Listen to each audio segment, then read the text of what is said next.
De allereerste stap is dat we competente mensen moeten koppelen aan hun functies. En niet zomaar denken dat iedereen die een keer een tas heeft gedragen van een politicus ook minister van Defensie of zo kan worden. Dat kan niet. En mijn slotoproep, en het is altijd hetzelfde, we hebben 2 miljoen ondernemers.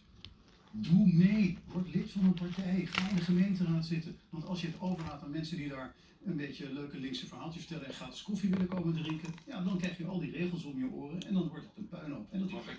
Ik hoop dat de kijker zich aangesproken voelt. Doe mee, ja, we moeten er echt tussenuit, want de tijd zit er gewoon op. Maar ik wil jullie ongelooflijk bedanken voor jullie bijdrage. Wiebeke van Haga, Sietske Bergsma, Bob de Wit en Erik Vermeulen. Hartelijk dank voor jullie komst.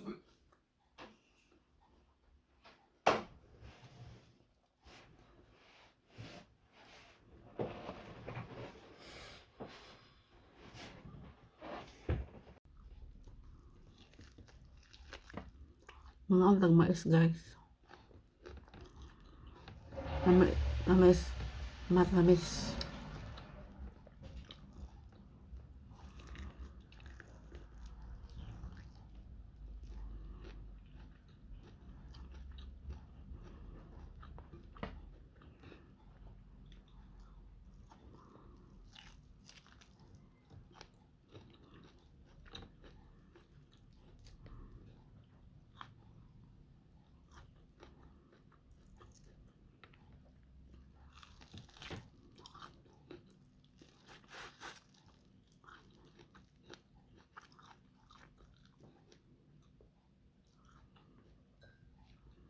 Ito yung sabaw.